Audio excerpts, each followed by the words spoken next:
Okay okay. Madam കുട്ടികൾക്ക് മേടിച്ചു കൊടുക്കാനാണോ? അല്ല, മേടക്ക് തിന്നാം. മേഡത്തിന്റെ ഫോൺ നമ്പർ ഒന്ന് പറയാമോ? 1122 7710. Okay madam. ഓക്കെ, അപ്പൊ ഞാൻ ലോൺ എടുത്തിട്ടുണ്ട്. മേഡത്തിന് കിൻഡർ ജോയ് വീട്ടിൽ വരും കേട്ടോ. പക്ഷെ കിൻഡർ ജോയും ഞാൻ തിന്നും, ടോയും ഞാൻ എടുക്കും, കവറും മാത്രം ഞാൻ മേഡത്തിന് തരാം. അയ്യോ, അങ്ങനെ പറയരുത് മേഡം. 5 രൂപയ്ക്ക് അതേ കിട്ടത്തോളൂ. മേഡത്തിന് വേറെ കഴിക്കാൻ എന്തെങ്കിലും വേണോ ബാങ്കിൽ നിന്ന്? എന്തുവാണ് വേണം?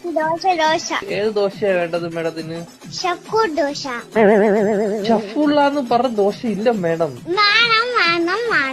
അങ്ങനത്തെ ദോശ ഇല്ല മേഡം. ദോശയുടെ കൂടെ കഴിക്കാൻ മേഡത്തിന് എന്തുവാ വേണ്ടത്? ചിക്കൻ ഫ്രൈ കേറ്റു. കുഞ്ഞു കോഴിയുടെ വേണോ വലിയ കോഴിയുടെ വേണോ? വലിയ കോഴിയുടെ മതി.